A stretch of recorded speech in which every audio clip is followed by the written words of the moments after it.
오늘도 이렇게 금요 집회에 오신 여러분들에게 주님의 은혜와 또 평강이 가득하시기를 간절히 소망합니다. 우리가 말씀을 좀 나누기에 앞서서 우리가 또 저번 주에 또 살펴봤던 말씀을 좀 한번 되짚어보는 시간을 갖도록 하겠습니다. 우리는 저번 주에 보호하시는 하나님이라는 제목으로 말씀을 좀 나눠봤죠. 여기서 보호하신다는 게 요새가 되어주신다는 것에 대해서 살펴봤어요. 요새라는 건 어떤 적의 침입이나 아니면 대적으로부터 높게 쌓아 올린 견고한 그런 어떤 건축물이라는 것을 우리가 알 수가 있지요. 그 위에 올라가서 적이 언제 오는지 아니면 적이 어디쯤 왔는지 또 파수를 보거나 경계를 하게 되죠. 그것처럼 하나님께서는 우리를 악한 영으로부터, 악한 것으로부터 경계하여 주시고 막아주시고 보호하여 주시는 요새가 되어 주신다는 것에 대해서 살펴봤습니다. 그렇죠? 그러면서 그 하나님께서는 요새가 되어 주시는데 능력으로 우리를 보호하신다는 것에 대해서 살펴봤어요. 하나님의 강력한 그 능력의 오른팔이 우리를 막아주신다는 것. 요새가 되어 주셔서 하나님께서는 전지전능하심으로 말미암아 주님께서는 모든 것들을 창조하시고 모든 것들을 승리하시는 그 전능하심으로 말미암아 우리를 보호하여 주신다는 것에 대해서 살펴봤습니다. 오늘은 우리가 한숨이 날 때라는 제목을 가지고 말씀을 조금 더 한번 살펴보도록 하겠습니다. 자, 그러면 우리가 좀 5절 말씀을 좀 읽고 좀 넘어가도록 해볼게요.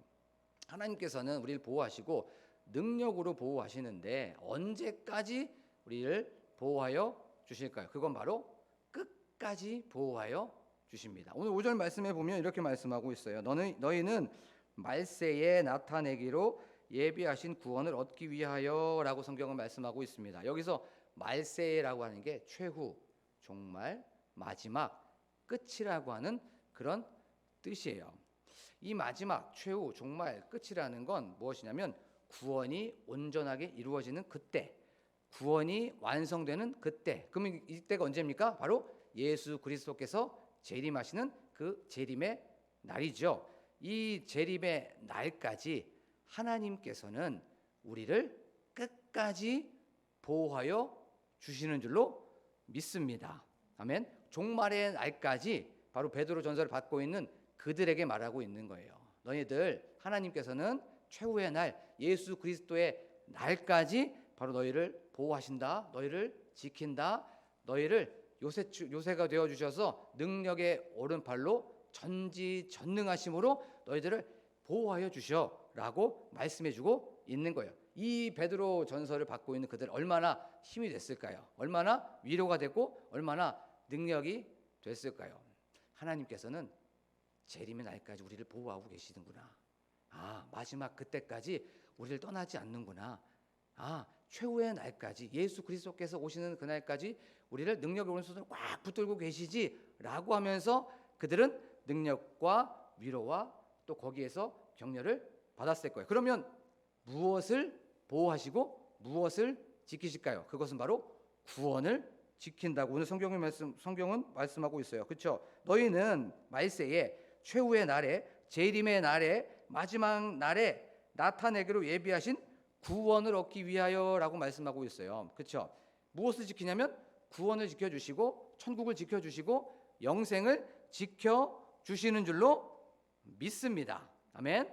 하나님께서는 우리의 구원을 바로 지켜주신다는 거예요. 이 구원을 탈락되지 않도록, 구원에서 분리되지 않도록, 구원에서 이탈되지 않도록 하나님께서는 그 구원을 지켜주신다고 성경은 말씀하고 있습니다. 여기에서 우리는 잠깐 신학적인 설명을 좀 들어봐야 돼요. 조금 어렵긴 하지만 여기 계신 분들은 수준이 높으신 분들이기 때문에 이걸 다 이해할 수 있을 줄로 믿습니다.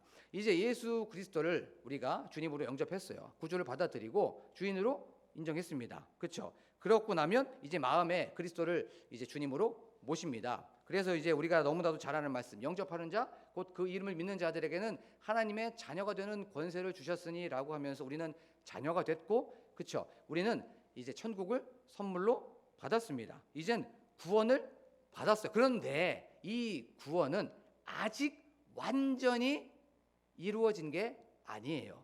이미 우리는 구원을 받았어요. 그렇죠? 하지만 이 구원은 언제 이루어집니까? 말세에, 최후의 날, 재림의 날에 바로 이루어지게 된다는 거예요. 그래서 이게 영어로 보면 already, 이미 우리는 구원 받았지만 not yet, 아직은 아니야. 이 아직이 아니라는 것, 바로 예수 그리스도께서 오시는 그날 구원이 완전히 성취되고 구원이 완성되고 온전히 이루어진다는 거예요. 이 기간을 하나님께서 능력으로 구원에서 탈락되지 않도록 여러분들을, 베드로전서를 받고 있는 그들을 보호하고 지키시고 그들을 악한 것으로부터 경계하여 주신다는 거예요. 우리 이 과정 속에 있는 것이에요. 그런데 이 과정을 구원에서 탈락되지 않도록, 구원에서 이탈되지 않도록, 구원에서 분리되지 않도록 하나님께서 지켜주시고 보호하여 주시는 줄로 믿습니다. 아멘. 자, 우리가 이렇게 한번 생각해 봤으면 좋겠어요. 어린 아이들 이제 키우시는 분들 계시죠. 근데 그 어린 아이들이 말을 듣지 않아요. 그러면 이제 옳은 길로 이제 훈계하기 위해서, 옳은 길로 이제 가기 위해서 부모님들은 권면을 하기도 하고 또 어쩔 때는 충고를 하기도 하죠. 너 그러기로 하면 진짜 혼나, 이번엔 진짜 혼나 라고 하면서 경고를 하기도 합니다. 그 길이 잘못된 길이기 때문에. 그런데 그 길이 잘못된 길인지 알고 있으면서도 불구하고 그 아이가 계속 글로 가면 어떻게 됩니까? 징계를 하거나 혼을 내기도 하죠. 그래서 어떻게 하든지 간에 올바른 길로 오게 하게 만듭니다. 맞죠? 하나님도 똑같아요. 우리를 구원하시기로 보호하셨기 때문에 우리가 잘못된 길을 가면 하나님께서는 권면도 하시고 그 길로 가면 안 돼 라고 하면서 또 충고도 하십니다. 또 어떨 때는 경고도 하세요. 그런데 계속 잘못된 길을 가려고 하면, 왜냐하면 그 구원을 끝까지 보호하시기 때문에, 그 구원을 끝까지 이루어셔야 되기 때문에, 그 구원을 끝까지 성취하셔야 되기 때문에 우리에게 징계를 주실 때도 있고 또 우리에게 혼을 내 주실 때도 있는 거예요. 왜냐하면 그 구원을 지키신다고 말씀하여 주셨기 때문에 그래요. 말세에 나타난 구원을, 예비하신 구원을 지키시기 때문에, 보호하여 주신다고 약속하셨기 때문에 우리에게 혼을 내기도 하고 우리에게 징계를 통해서 그 구원을 보호하여 주신다는 거예요. 여기에서 우리가 한번 생각해 봐야 되는 건 바로 하나님의 구원은 중단되지 않는다는 거예요. 하나님의 구원은, 그 보호는 파괴되지 않고 바뀌지 않고 변화가 되지 않는다는 것이에요. 그럼 여기서 우리가 생각해 봐야 될 거 있죠. 뭐냐면 그 구원은 하나님의 신실하심이 지켜 나아가게 된다는 거예요. 그 구원은 하나님께서 떠나지 아니하시고 버리지 아니하시고 포기하지 않기 때문에, 우리가 이제 자녀가 되었기 때문에 그 구원을 하나님께서 보호하시고 하나님께서 지켜 나아가는 바로 그런 능력으로 바로 그분이 우리 하나님이라는 줄로 믿습니다. 아멘. 자, 그리고 나서 하나님께서는 성실하게 우리를 보호하여 주신다는 거죠. 그렇죠? 졸지도 아니하시고 주무시지도 아니하시는 주님, 오로지 우리만 바라보고 있는 거예요. 세상 끝날까지 예수 그리스도께 이렇게 말씀하셨죠. 너희와 항상 함께 있으리라 라고 하면서 우리의 구원을 끝까지 보호하여 주시는 줄로 믿습니다. 그렇죠? 부모는 아이를 출산하고 나면 계속 그 아이만 바라보고 있어요. 저 아이가 넘어지지 않아야 되는데, 저 아이가 안전하게 성장할 수 있도록 그 부모는 항상 그 눈길을 아이에게 집중하여 있습니다. 그렇죠? 집중하고 있어요. 하나님도 똑같아요. 구원을 받는 그때까지 하나님께서는 우리를 눈길 한번 떼지 않으세요. 하나님께서는 끊임없이 항상 범사에 쉬지 않고 그 구원을 보호해만 하기 때문에 우리를 끊임없이 지켜주시고 바라보고 있는 줄로 믿습니다. 그런데 우리가 자칫 오해할 수 있어요. 하나님의 구원은 끝까지 보호해 주십니다. 하지만 영원히는 아니에요. 이걸 잘 생각해 봐야 됩니다. 하나님은 끝까지 재림의 날, 최후의 날, 예수 그리스도께서 오시는 그날까지 그 구원을 지켜주시고 보호하여 주십니다. 하지만 예수 그리스도께서 재림의 그날 딱 오시는 그때까지, 그 끝까지는 기다려 주시지만 영원히 기다려 주지 않아요. 이걸 어떻게 좀 쉽게 설명해 볼 수 있을까를 조금 고민을 계속했어요. 그런데 제가 요즘에 이제 차량 운행을 하고 있습니다. 차량 운행을 하고 있는데 5시 7분에 예를 들면 이마트에서 어떤 권사님 한 분 태우게 돼요. 근데 제가 5시 7분까지는 끝까지는 기다리고 있어요. 끝까지는. 왜냐하면 그분을 태워야 되기 때문에. 그런데 그 7분을 넘어가면 기다리지 않습니다. 저는 다음 분을 태워야 되기 때문에 거기에서 떠나가게 됩니다. 재림의 날, 최후의 날, 종말의 날까지는 하나님께서는 기다리시고 보호하시고 지켜주시고 경계하십니다. 하지만 최후의 날, 그때까지는 기다리시는 거예요. 반영구적으로 기다립니다. 하지만 영원히는 기다리지 않는다는 거예요. 그럼 여기서 한번 딱 생각해 봐야 되겠죠. 우리 가족 중에서 아니면 내 지인 중에서 아직까지 예수님을 영접하지 못한 사람이 있다면, 예수님을 받아들이지 못했던 사람들이 있다면 오늘 집에 가셔서 예수님을 전하는 저와 여러분이 되기를 간절히 소망합니다. 예수님이 언제 올지 몰라요. 내일 올 수도 있고 모레 올지도 모르고 그건 아버지 하나님밖에 모릅니다. 하지만 최후 날까지 기다리십니다. 하지만 영원히는 기다리지 않는다는 것을 아는 저와 여러분이 되기를 간절히 소망합니다. 자, 첫 번째는 바로 끝까지 기다리시면서 우리의 구원을 보호하여 주신다는 거예요. 그러면서 이제 6절 말씀에 이렇게 말씀하고 있어요. 그러므로라고 성경은 말씀하고 있어요. 그러므로라는 건 접속사죠. 그 전에 있었던 어떤 내용을 받으면서 이어가는 접속 부사입니다. 그러므로라는 건 그 전에 어떤 내용이 있다는 거죠. 그 내용이 바로 3절에서부터 5절까지의 말씀이에요. 그 3절에서부터 5절은 긍휼하심을 찬양합니다 라고 하면서, 또 너희를 거듭나게 하셨어 라고 하면서 거듭나게 하심을 다시 한번 생각해보고, 또 썩지 않고 쇠하지 않고 더럽지 않는 그 유업을 있게 하는 것, 그 천국을 얘기해주고 있는 거예요. 또한 좀 전에 우리가 나눴던 말씀, 능력으로 너희들의 구원을 끝까지 보호하여 주셔 라고 하는 그 내용을 얘기하면서 그리고 나서 그러므로라고 하면서 너희가 누구죠? 바로 베드로전서를 받고 있는 그들, 본도, 갈라디아, 갑바도기아, 비두니아, 아시아에 흩어진 그 나그네들, 그 교회 성도들에게 얘기해주고 있는 거예요. 그러면서 너희가 이제 지금 현재 오늘 여러 가지 다양하고 좀 형형색색한, 좀 너무나도 모양도 다르고 모습도 다른 그런 뭐가 있다고 얘기하고 있어요. 여러 가지 시험으로 말미암아라고 말씀하고 있어요. 시험으로 말미암아. 지금 쉽게 말하면 이런 거예요.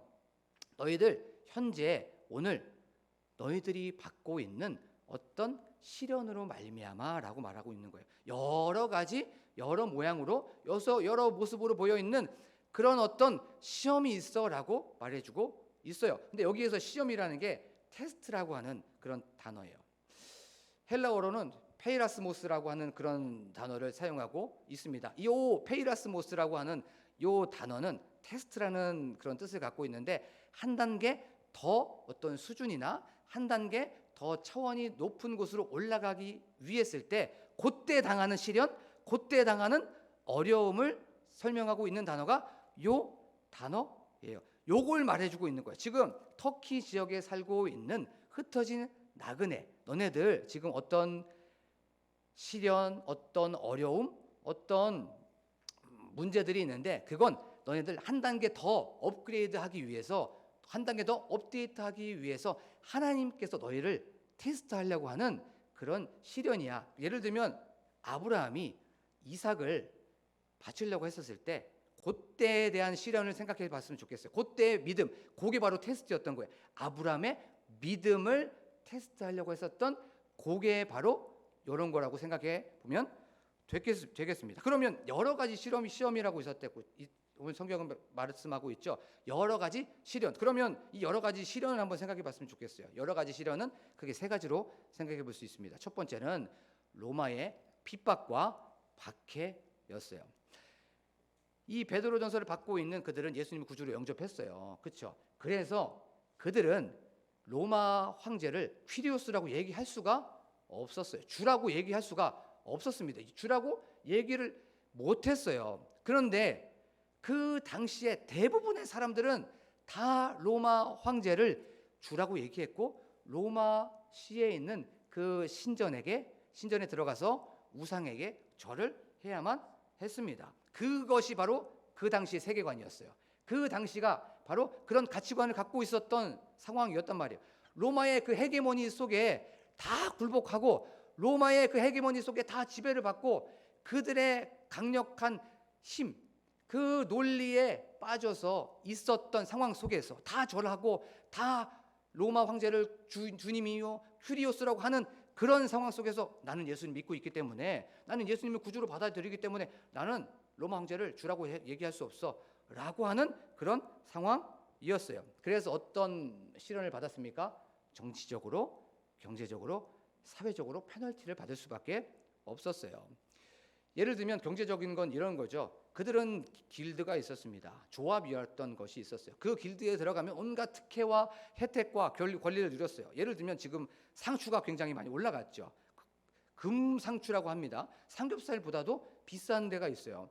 그런데 그 길드 안에 들어가게 되면 상추가 싼 거예요. 그 조합 안에 들어가 있으면. 그런데 예수님을 믿는다는 것 때문에 그 조합 안에 못 들어갑니다. 거기에서 나올 수밖에 없었던 거예요. 그러면 그 혜택, 권리, 특혜 이것 아무런 그걸 못 받는 거예요. 예를 들면 조합 안에 있으면 뭐 100g에 뭐 1,000원에 살 수 있던 걸 예수님을 믿고 있는 것 때문에 조합을 밖으로 나갔어요. 그래서 100g에 10,000원, 20,000원 이런 불이익과 페널티를 받을 수밖에 없었던 거예요. 그런데 더 문제가 있었습니다. 그것이 뭐였냐면 교육적인 문제였어요. 우리나라에서 근간을 흔드는 두 가지가 있어요. 이 문제를 건드리면 아주 그냥 들고 일어납니다. 첫 번째가 군대의 문제입니다. 그렇죠? 국방의 문제예요. 이 군대 문제 건드리면 청년들이 막 남자 청년들이 들고 일어납니다. 두 번째는 교육입니다. 그렇죠? 교육. 나는 교육을 못 받아도 내 자식만큼은 교육을 꼭 잘 받아야 되고 내 자식은 잘 돼야 된다는 게 교육에서부터 일어나게 돼요. 그렇죠? 요즘에 잘 생각해 보십시오. 요즘에 1년 더 일찍 학교 들어가는 문제 때문에 사람들이 막 들고 일어나고 있어요. 그런데 한번 생각해 보세요. 예수님을 믿고 예수님을 구주로 영접했어요. 근데 나는 예수님을 구주로 믿고 있고 나는 예수님을 영접했기 때문에 내가 받는 경제적인 피해, 내가 받은 정치적인 피해, 내가 받은 사회적인 어떤 불이익, 페널티 나는 괜찮아요. 나는. 근데 내 자식이 받는다면, 내 자녀가, 내 아들이, 내 딸이 예수님을 믿는 것 때문에 얘가 참 똑똑한데 얘 교육 조금만 받으면 얘 진짜 잘 성장할 수 있을 것 같은데, 그런데 예수님을 믿는다는 것 때문에 교육도 제대로 못 받고 왕따를 당하고 따돌림을 당한다는 그런 상황에 있다면 이 마음이 어떨까요? 이게 여러 가지 시험 중에 하나였던 거예요. 그리고 두 번째, 육체적인 어려움이 있었습니다. 맹수를 그리스도인이라는 것 때문에 맹수를 3일 동안 굶겨요. 3일 동안 굶긴 다음에 그러면 그 사자가 얼마나 배가 고플까요? 그렇죠? 그리고 나서 어떤 한 공간에 그런 사자를 풀어놓게 됩니다. 콜로세움이라는 곳에. 그리고 갓 잡은 동물의 가죽을 벗깁니다. 아직 온기가 따뜻하게 남아있는 그 가죽을 벗겨요. 아주 피비린내가 남아있는 그 가죽을 그리스도인에게 씌우는 거예요. 그리고 나서 3일 이 맹수, 밥을 못 먹었던 그 맹수와 한 공간에 넣게 됩니다. 그러면 어떻게 됩니까? 배가 고픈 그 3일 동안 한 번도 먹지 못했던 그 굶주렸던 사자는 아직도 그 따뜻한 온기가 남아있고 피비린내가 나는 그 가죽을 쓰고 있는 그 예수 믿는 사람, 그리스도인을 공격할 수밖에 없었겠죠. 이런 육체적인 시련이 있었던 거예요. 이런 상황 속에서 첫 번째 바로 시련이 있었습니다. 로마의 핍박과 박해가 있었어요. 두 번째, 이방인의 적대와 이방인의 혐오와 조롱 속에 있었습니다. 그들은 예수님을 구주로 받았기 때문에 예수님을 믿고 있기 때문에 우상을 다 끊어냈습니다. 그리고 음란하고 이방적인 것들 다 내려놨어요.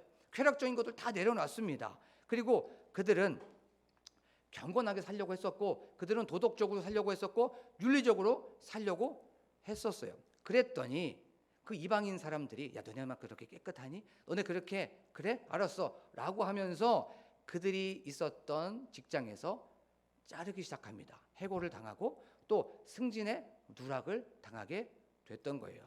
이렇게 이방인의 적대와 이방인의 조롱과 이방인의 멸시 속에 있었던 거예요. 이게 두 번째 시련이었습니다.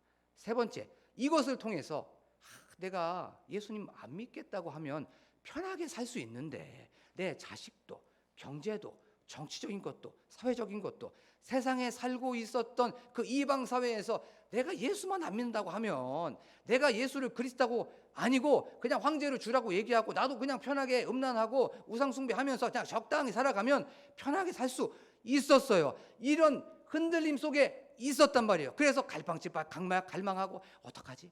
다시 예수님을 안 믿는다고 할까? 아니야.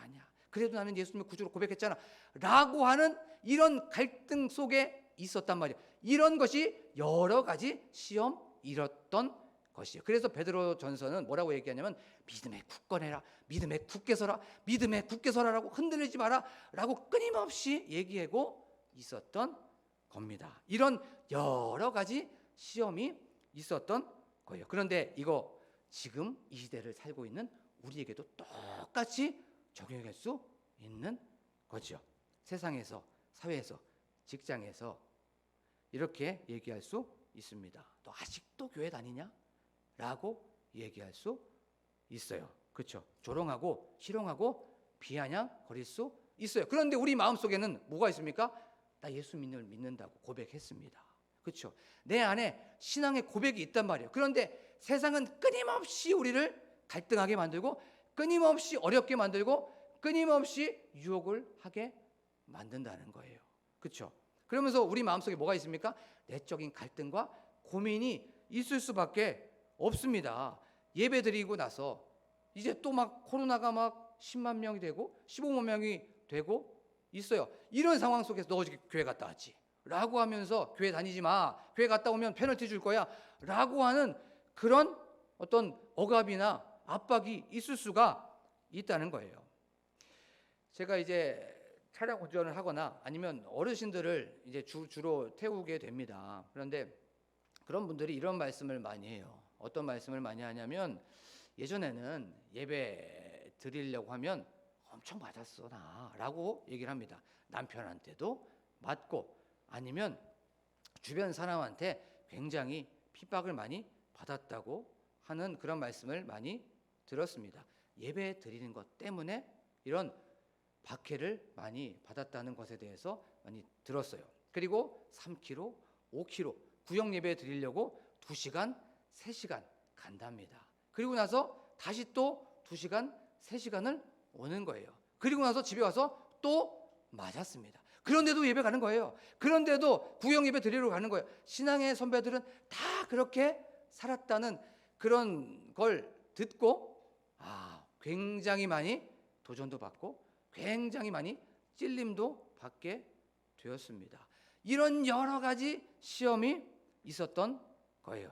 자, 그러면 이제 우리의 삶 속에서 한번 생각해 봐야죠. 예수님을 믿게 되면 우리도 삶 속에서 일상에서 그것이 싫든 좋든 수많은 테스트를 받게 됩니다. 그렇죠? 시련과 시험을 겪을 수밖에 없어요. 이 시험은 계속 옵니다. 끊임없이 오게 되어 있어요. 하나 지나면 또 하나 오고 하나 지나면 또 하나 오게 되죠. 모습도 다르고 크기도 다르고 모양도 다르고 세기도 다릅니다. 생각지도 못한 시험이고 또 생각하기도 싫은 시험이고 생각지도 않은 시험이 올 때가 있다는 거예요. 이걸 묵상을 하면서 이 시험은 어떤 시험 같냐면 파도 같은 시험이구나라는 것을 좀 생각이 좀 들었어요. 여기 광복교회 오기 전에 잠깐 시간이 있어서 목사님께서 시간을 좀 내어주셔서 좀 아이들과 함께 좀 휴가를 좀 다녀오게 되었습니다. 그때 이제 울산으로 가서 바닷가에서 이제 아이들과 함께 발을 이렇게 담그고 있었어요. 그런데 거기에서 이제 파도가 한번 쑥쑥 오죠. 근데 파도의 모양이 다 다르죠. 한 번도 똑같은 파도가 없습니다. 모양도 다르고 모습도 달라요. 세기도 다릅니다. 크기도 다 달라요. 그런데 우리가 닥치는 그 시련도 똑같습니다. 모양도 다르고 모습도 달라요.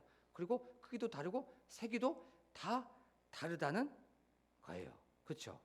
이런 테스트는 끊임없이 옵니다. 그럼 왜 이런 테스트가 옵니까? 왜 이런 시련이 오고 왜 이런 어려움이 올까요? 그건 바로 믿음의 연단 때문에 그렇죠. 하나님의 그릇으로 만들기 위해서, 하나님의 사람으로 만들기 위해서 끊임없이 테스트하는 거예요. 끊임없이 그런 연단을 준다는 거지요. 하나님의 그릇을 만들기 위해서 성숙하기 위해서 그런 연단을 준다는 것입니다. 그렇죠? 2010년도 후반, 2012년도 정도 되겠네요. 한 10년 전에 이제 대학원에 들어가게 됐습니다. 이제 학부 때 열심히 공부를 하고 나서 2012년도에 대학원에 들어가게 됐어요. 대학원에 들어가게 되면 이제 교육 전도사로 이제 들어가게 돼서 이제 인턴 생활을 하게 됩니다. 인턴 생활을 하게 되면 거기에서 이제 처음부터 이제 하나씩 배우게 되죠. 이제 한 명씩 교육 전도사로 나가게 되었습니다. 한 명씩 교육 전도사로 들어가서 교회에서 헌신하고 봉사를 하게 되는 거예요. 저도 이제 교육 전도사로 트라이하기 위해서 이제 이력서도 넣게 되었어요. 근데 한 번이 떨어지고 두 번이 떨어지고 세 번이 떨어지게 되었어요. 왜 자꾸 떨어지지? 라고 하면서 다른 사람들은 다 가서 열심히 봉사하고 헌신하고 있는데 거기에서 이제 필드에 나가서 열심히 말씀도 전하고 있는데 떨어지는 거예요. 그래서 4번 떨어지고 5번 떨어지고 6번 떨어지게 되는 거예요.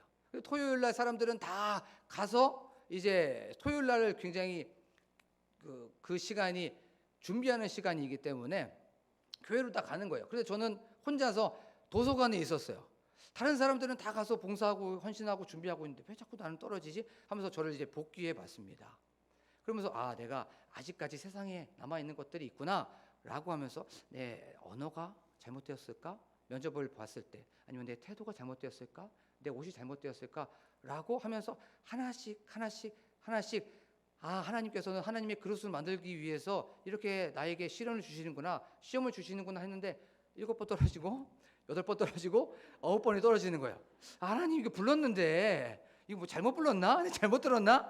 라고 생각이 좀 들었습니다. 불렀으면 쓰셔야 되는데 9번이 떨어지고 나서는 이제는 포기하고 싶었습니다. 솔직히 내가 10번째 떨어지면 이거는 잘못 들은 거구나 라고 하면서 좀 쉬어야 되겠구나 했습니다. 9번 떨어졌을 때까지 태도, 언어, 나의 외형적인 부분들 아니면 어떤 못 입는 것, 이 모든 것들을 다 점검해 봤어요. 하나부터 열까지 다시 복기를 해보면서 하나님께서는 하나님의 그 그릇을 만들기 위해서 성숙하기 위해서 이런 시련을 주시고 어려움을 주시는구나 했습니다. 그리고 하나님께 기도했습니다. 하나님 10번째입니다. 10번째 또 떨어지면 잠깐 쉬겠습니다. 라고 했는데 10번째 떨어졌을까요? 붙었을까요? 붙었지요.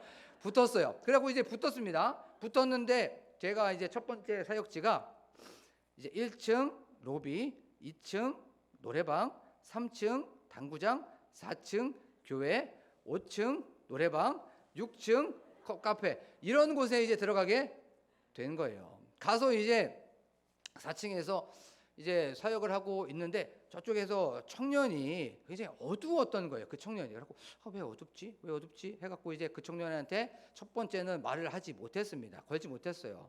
그리고 나서 한 2주, 3주 정도가 흘렀습니다. 근데 그 2주, 3주가 흐르고 나서 얘기를 하게 되었어요. 왜 이렇게 어두운 것 같아? 왜 이렇게 좀 힘이 없는 것 같아요? 라고 물어보더니 자기가 지금 계속 면접에 떨어지고 있다는 거예요. 10번, 11번, 12번. 하나님께서 요것 때문에 떨어지게 만들었구나, 일로 보냈구나 라고 그런 마음이 들었어요. 우리는 같이 동병상련의 그런 마음이 들었습니다. 그러면서 우리는 하나님의 어떤 시련이 있어서 하나님의 뜻이 있으시고 하나님의 계획이 있어서 그런 아픔을 주실 거야 라고 하면서 같이 기도하면서 나아갔어요. 그리고 나서 그 청년은 한 20번 만에 그 청년은 거기에서 그 회사에 붙게 되었어요. 하나님께서 시련을 주시고 하나님께서 테스트를 하는 건 분명히 뜻이 있습니다. 그건 바로 신앙의 어떤 업그레이드를 위해서, 신앙의 업데이트를 위해서 하나님께서는 시련을 주시고 시험을 주신다는 거예요. 우리가 다 아는 예화 있죠. 독수리 어미는 새끼를 그 날개 아래 품거나 아니면 그 독수리 여기 발톱에 잡고 하늘 높이 올라갑니다. 하늘 높이 올라가서 날개를 쫙 펴버려요. 아니면 이 발톱을 쫙 놓습니다. 그러면 그 새끼는 어떻게 됩니까? 떨어지게 되죠. 떨어질 수밖에 없습니다. 그때 새끼는 어떻게 됩니까? 살기 위해서 죽으면 안 되기 때문에 미친 듯이 어떻게 하면 날갯짓을 하게 됩니다. 그런데 독수리 어미가 죽으려고 그 새끼를 놔둡니까? 아니죠. 날개하는 법을 알려주기 위해서 놔두는 거예요. 그런데 그 새끼는 거기에서 너무나도 그 시련이 힘듭니다. 그 시련이 너무나도 어려워요. 그래서 끊임없이 날갯짓을 합니다. 그럼 어떻게 됩니까? 결국에는 나는 법을 알게 되는 거죠. 업그레이드가 되고 업데이트가 되는 거예요. 이것처럼 하나님께서 어려움을 주시고 시험을 주시고 테스트를 하는 건 우리 믿음의 신앙의 성장을 위해서, 하나님의 그릇을 만들기 위해서, 하나님께서 만들고 하나님께서 쓰시고자 하고 싶은데 너무나도 모난 거예요. 너무나도 그것이 튀어나와 있는 거예요. 너무나도 힘든 거예요. 그래서 하나씩 다 쳐내고 가는 것이에요. 그런데 그게 너무나 힘들단 말이에요. 그게 너무나도 어렵습니다. 요게 힘든다는 그게 바로 시련이라는 거예요. 사랑하는 우리 광복교회 성도 여러분, 지금 그 하나님의 테스트를 겪고 있는 분이 계시다면, 지금 그 시험을 겪고 계신다, 그 시험을 겪는 기간이 계시다면 이것을 아는 저와 여러분이 되기를 간절히 소망합니다. 하나님은 이 테스트를 끝나고 나면 반드시 하나님의 그릇으로 만들기 위해서, 하나님, 내가 너를 쓰고 싶은데, 내가 너를 나의 사람으로 만들고 싶은데 지금은 아니야.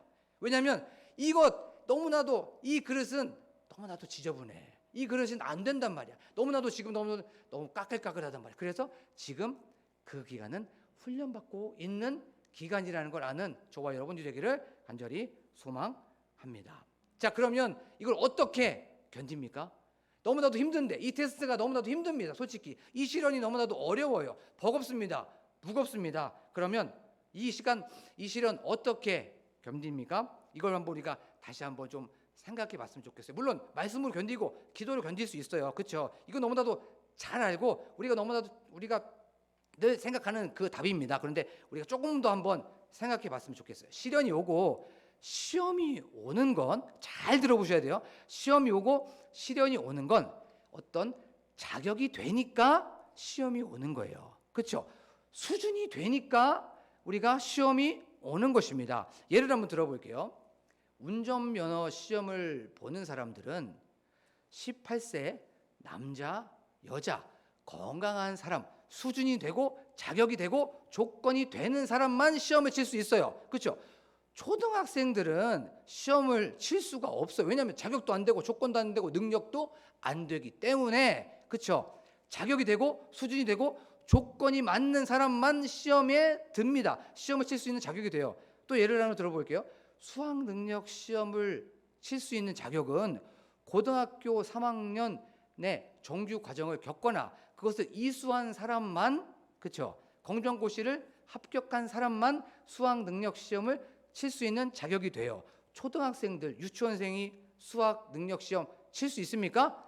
못 쳐요. 그렇죠? 자격이 되고 조건이 되는 그 사람들만 그 시험을 칠 수가 있는 거예요. 그러면 지금 우리에게 시험이 있고, 지금 우리에게 시험이 있고 시련이 있고, 지금 우리에게 어려움이 있으면 우리는 그 시험을 칠 수 있는 자격이 되고, 시험을 칠 수 있는 조건이 되고, 시험을 우리가 칠 수 있는 바로 수준이 되는 줄로 믿습니다.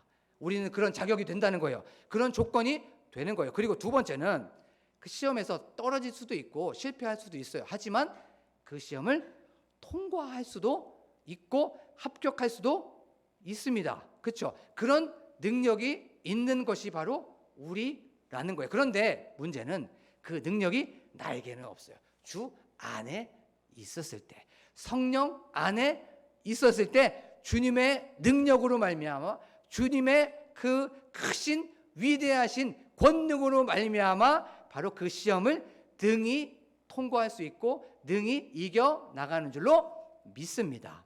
정리하면 우리에게 어려움이 온다는 것, 시련이 온다는 건 수준이 되고 자격이 되고 조건이 된다는 거예요. 두 번째, 그것을 능히 이겨 나갈 수가 있다는 거예요. 그런데 더 재미있는 표현이 하나 있죠. 우리가 이 시험 하면 어떤 성경 구절이 딱 떠오릅니까? 하나님께서는 감당할 수 있는 시험만 주신다는 거예요. 왜냐하면 우리의 그릇을 알기 때문에 그런 거예요. 그리고 저는 미쁘사, 하나님은 미쁘사 피할 길을 주신다고 했어요. 근데 여기서 피할 길, 이 길이라는 게 출구예요. 출구. 비상구라는 말이야. 너희들 시험이 오는데 너희들 그 그 시험 감당할 수 있는 분수를 내가 알아. 그 것을 알아. 그런데 그 시험이 왔을 때 내가 피할 길을 준다. 피할 출구를 알려줄 거야. 내가 피할 그 비상구를 알려줄 거야 라고 말씀해주고 있는 것이에요. 그리고 우리가 더 확실하게 그 시험을 이길 수 있는 방법이 있어요. 우리가 시험에는 항상 뭐가 있습니까? 답이 있죠. 그렇죠? 시험에는 항상 답안지가 있습니다. 그런데 그 답안지는 뭡니까? 시험이 오고 시련이 오고 문제가 오고 그 테스트가 왔을 때 답안지를 펼쳐보는 거예요. 그 답안지는 바로 예수 그리스도의 십자가입니다. 믿습니까? 우린 답을 다 알고 있어요. 우리가 어려움이 오고 문제가 왔을 때 항상 펴나가야 될 그 답안지는 그래, 예수님께서 억울함 당하시고 시련 당하시고 어려움이 있었을 때, 시련이 있었을 때 예수님 다 참아내셨지. 예수님 그것을 다 감당하셨지. 맞서지 않으셨지. 그 예수님을 폭행하고 예수님께 침뱉고 예수님을 때리고 예수님을 채찍질하셨을 때 예수님 그거 다 담당하셨지 하면서 우리에게 시험이 오고 우리에게 시련이 왔을 때 어떤 답안지를 피는 것입니까? 예수님의 삶을 다시 한번 바라보는 거예요. 그래서 어떻게 합니까? 모든 문제의 시작은 어디로 나가는 거예요? 십자가로 나가는 거예요. 담임 목사님과 함께 어디를 가고 있었어요. 네, 담임 목사님께서 누군가와 대화하고 나서 누군가한테 이렇게 말씀하셨대요. 누구누구 성도님, 십자가로 나아가십시오. 모든 문제의 출발은 십자가입니다 라고 말씀하신 것을 듣고 저도 많은 은혜가 됐습니다. 그래요. 모든 문제의 시작, 모든 것의 출발, 모든 것의 첫걸음은 어디로 가야 됩니까? 십자가로 가는 거예요. 시련이 오고 어려움이 오고 문제가 왔었을 때 나만 힘든 게 아니에요. 예수 그리스도께서 다 감당하셨어요. 그 모든 본을 다 보여주셨고 모든 모범을 보여주셨고 모든 것을 다 우리에게 알려주셨어요. 그것이 무엇입니까? 예수님의 삶입니다. 억울하셨지만 다 감당하셨고 우울하고 그것 모든 것을 다 감당하셨습니다. 어디까지 가셨습니까? 죽기까지 그것을 보여주셨어요. 이제 예수 그리스도의 제자인 우리들이 그 시험 앞에서 어디로 갑니까? 또 예수 그리스도의 삶으로 나아가는 거예요. 또 예수 그리스도의 삶을 붙잡는 것입니다. 또 어떻게 하든지 간에 어디로 갑니까? 십자가 밑으로 가는 거예요. 십자가 밑에서 위로받고 십자가 밑에서 능력받고 십자가 밑에서 회복받고 십자가 밑에서 다시 한번 치유의 그 경험을 하는 저와 여러분이 되기를 간절히 소망합니다. 그래서 어떠한 상황 속에서도 우리는 넉넉히 이겨나갈 수가 있는 것이에요. 왜냐하면 답안지가 있기 때문에 그런 것이죠. 하나님께서는 감당할 시험밖에 주지 않습니다. 그리고 피할 길을 주시고 피할 출구를 주시고 비상구를 우리에게 주세요. 왜냐하면 우리를 너무나도 잘 아시는, 우리의 분수를 아시는 그 분이기 때문에 그런 거예요. 사랑하는 우리 광복교회 성도 여러분, 우리가 이것을 알면서 끝까지 보호하시는 그 주님 앞에서 우리를 보면 한숨이 나왔더라도 이제는 한숨이 안 나오죠. 예배당 들어오기 전까지는 어떤 근심 때문에 걱정 때문에 한숨이 있을 수 있어요. 그리고 그것 때문에 한숨이 계속 나올 수 있습니다. 하지만 요 말씀을 통해서 우리가 다시 한번 성찰해 보죠. 이 예배 시간에 다시 한번 우리가 회복이 일어나는 것이에요. 그 예배 가운데 예수 그리스도를 만나고 십자가를 경험하면서 다시 우리는 일어나고 날아올 수 있는 능력을 여기에서 경험하는 거예요. 그래서 예배는 생명이라는 것이에요. 우리가 찬양하면서 나아가길 원합니다. 우리가 찬양할 때에 주 안에 있는 나에게 이제 더 이상은 근심이 없습니다. 왜냐하면 예수 그리스도 안에 있기 때문에, 성령 안에 있기 때문에 다시 십자가로